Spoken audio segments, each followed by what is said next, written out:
বৌমা শাশুড়ির এই ঝগড়ার প্রধান কারণ হচ্ছে জেনারেশন গ্যাপ, ঠিক কিনা? শাশুড়ি এক জেনারেশনের আর বৌমা আরেক জেনারেশনের। শাশুড়ি ভাবে একরকম, বৌমা ভাবে আরেক রকম। শাশুড়ি চায় বউর উপর খবরদারি করতে, বউ চায় শাশুড়ির উপর খবরদারি করতে। এই ডমিনেটিং এর কারণে কিলাকিলি আছে না নাই? আহা, এটা ঠিক না। আমার শাশুড়ি মায়েরা যারা আছেন, প্রথমে শাশুড়ি দিয়ে শুরু করি। আমার মাইকের আওয়াজ যে ঘরগুলোতে যায়, আমার শাশুড়ি মাদেরকে বলবো, বউদের উপর অত্যাচার করবেন না। ছেলেরে প্রশ্ন করে, তোর কাছে তোর বউ বড় না আমি বড়? আছে না নাই? এটা একটা প্রশ্ন হইল। তোর বউ বড় না আমি বড়? দুইজনেই বড়। তো এক ছেলে সুন্দর উত্তর দিছে, আমার কাছে ভালো লাগছে উত্তরটা শুনে। এক মা প্রশ্ন করছে, তোরে এতদিন আমি লালন পালন করে বড় করলাম, জীবন যৌবন তোর জন্য শেষ করলাম, আজকে বউ পাইয়া বউ তোর আপন হয়ে গেল? এবার ছেলে উত্তর দিছে, মা, আমার মুখ থেকে মা ডাক শোনার জন্য তুমি কি কষ্টটাই না করছো জীবনে।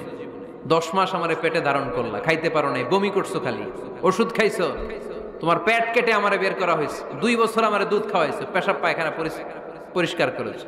বয়স যখন 3-4 তখন তোমার আমি মা ডাকছি। এই মা ডাকটা শোনার জন্য তুমি এত কষ্ট করছো, আর আরেকবারের মাইয়া এই ঘরে আইসাই তোমার মা ডাকা শুরু করছে। যেই মেয়েটা তোমারে মা ডাকে সে আমার আপন হবে না কেন মা? ঠিক কিনা? এই মা ডাক শোনার জন্য তুমি এত কষ্ট করলা, আমার লালন পালন করলা, 10 মাস পেটে ধরলা, পেশাব পায়খানা পরিষ্কার করলা, এরপরে মা ডাক শুনতে পারছে। আর আরেকবারের মেয়ে জানা নাই চিনা নাই এসেই তোমার ডাকা শুরু করছে মা। তো যে আমার মারে মা ডাকে তার স্থান তো আমার কলিজায়, ঠিক কিনা? শাশুড়ি আম্মারা যারা আছেন, প্লিজ বৌমাদেরকে কষ্ট দিয়েন না। অনেক শাশুড়ি আছে পান থেকে চুন খসলে রেগে যায়, পদে পদে স্ত্রীর ভুল ধরে, বউয়ের ভুল ধরে, আছে না নাই? এটা করবেন না। সে তো নতুন, আপনার অনেক এক্সপিরিয়েন্স হতে তার সময় লাগবে। তাকে সময় দিন, তাকে ভালোবাসুন, ঠিক কিনা? না বুঝে সামান্যতে বৌমারে বদদোয়া দেয়, এরকম আছে না নাই? কিন্তু বুঝতে চায় না, বৌমারে যদি বদদোয়া দেয় তাহলে তার নিজ ছেলের পরিবারের ক্ষতি। পেটে ধরা যে ছেলে, ছেলের পরিবারের কিন্তু ক্ষতি, তার আপন নাতি নাতনিদেরই ক্ষতি। আওয়াজ করে বলেন ঠিক কিনা? বৌমাকে বদদোয়া দিয়েন না। বৌমাকে নিজের মেয়ের মতো দেখবেন। সমাধান আমি দিচ্ছি, কেমন দেখতে হবে? নিজের মেয়ের মতো। নিজের মেয়ে সকালে ঘুম থেকে ওঠে 11টা, ওইটা সমস্যা নাই। বৌমা কেন উঠলো না, ওইখানেই ঝামেলা, আছে না নাই? মেহেরবানি করে আপনার বৌমাকে আপনার নিজের মেয়ের মতো দেখেন। নিজের মেয়েরে যেমনি আদর করেন তাকেও অমনি আদর করেন। আপনার বৌমারে যদি আপনি কষ্ট দেন, মনে রাখবেন আপনার নিজের মেয়েটাও আরেকবারের বউ হয়ে কয়েকদিন পরে যাবে। আপনি যা যা করবেন আপনার মেয়েকেও তারা ওই রকম কষ্ট দিয়ে বাড়িতে ফিরিয়ে দিবে। চিল্লায় বলেন ঠিক কিনা? খবরদার, টিট ফর ট্যাট। ইট্টি মারলে পাটকেলটি খেতে হয়। এজন্য শাশুড়ি আম্মা জানারা যারা আছেন, বৌমার সাথে খারাপ আচরণ করবেন না মেহেরবানি করে।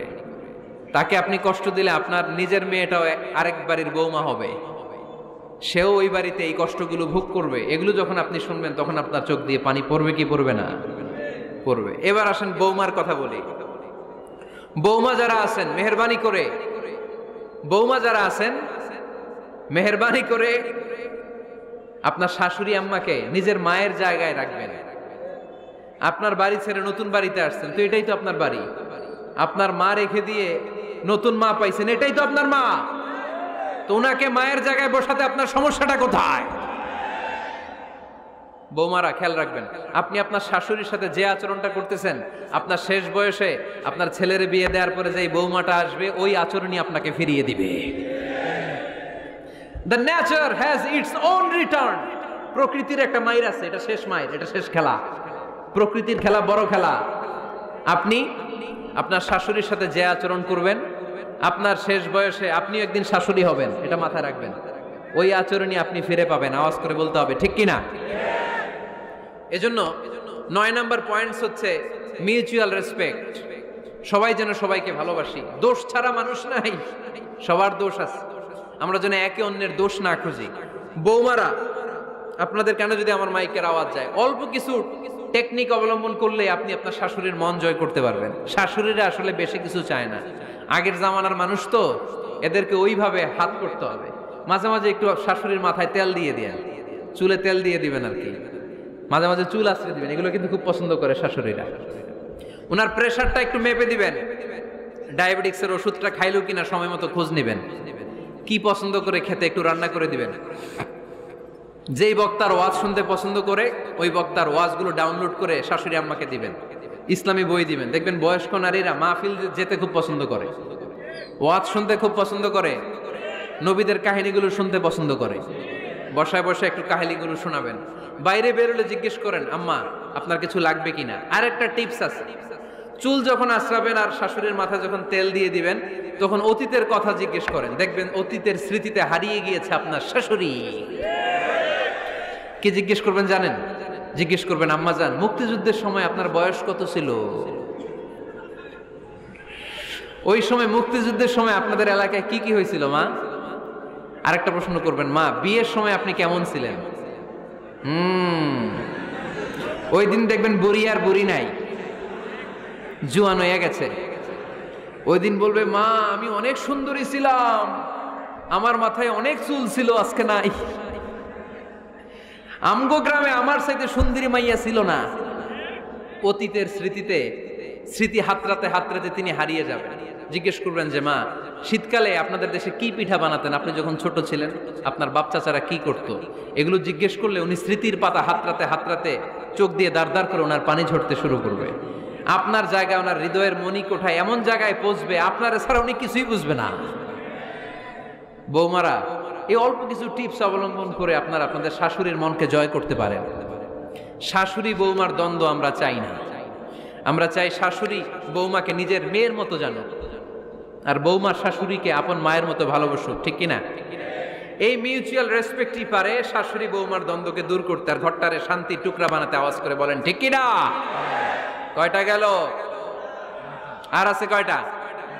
দোয়া করবেন একে অপরের জন্য। দোয়া, সাইয়েদনা ইব্রাহিম ফ্যামিলির জন্য দোয়া করতেন, রব্বি জাআলনি মুকিমাস সালাতি ওয়া মিন যুররিয়াতি রব্বানা ওয়া তাকাব্বাল দুআ। ও আল্লাহ, আপনি আমার নামাজ কায়েমকারী বানান, আমার কলিজার টুকরা সন্তান ইসমাইলকেও নামাজ কায়েমকারী বানান। আমার দোয়াটা আপনার দরবারে আপনি কবুল করে নেন। সুবহানাল্লাহ পড়েন। রব্বানা ইন্নী আসকানতু মিন যুররিয়াতি বিওয়াদিন গায়রি যী যারইন ইনদা বাইতিকাল মুহাররাম। ও আল্লাহ, আমার সন্তান সন্ততি, আমার ফ্যামিলিকে ধুধু মরুপ্রান্তর এই উপত্যকার মধ্যে তোমার কাবা ঘরের সামনে রেখে গেলাম, তাদেরকে তুমি নামাজ কায়েমকারী বানিয়ে দিও। গোটা বিশ্বের সব মানুষের অন্তর আমার ফ্যামিলির দিকে আল্লাহ তুমি ঝুঁকিয়ে দিও। ওয়ারযুকহুম মিনাস সামারাত, ফলমূল দিয়ে আল্লাহ তুমি তাদেরকে রিজিকের ব্যবস্থা করে দিও। তার মানে সব নবীরা তাদের পরিবারের সদস্যদের জন্য দোয়া করতেন কি করতেন না? আবার কোরআন আমাদেরকে শিখালো, রব্বানা হাব লানা মিন আজওয়াজিনা ওয়া মিন যুররিয়াতিনা কুররাতা আ'য়ুন ওয়াজআলনা লিল মুত্তাকিনা ইমামা। ও আল্লাহ, এমন নেককার সন্তান, এমন নেককার স্ত্রী আপনি আমাকে দান করেন যাদের দিকে তাকালে আমার চোখ দুইটা ঠান্ডা হয়ে যায়। চক্ষু শীতলকারী স্ত্রী দেন। বিয়ে যাদের হয় নাই, ইয়াং ছেলেরা এই দোয়াটা করবা। বিয়ের জন্য দোয়ার দরকার আছে না নাই? প্রতিদিন এই দোয়া করবা, আল্লাহ এমন স্ত্রী দেন, এমন জীবন সঙ্গিনী আপনি আমাকে দেন, এমন লাইফ পার্টনার দেন যার দিকে তাকালে আমার চোখ জুড়িয়ে যায়।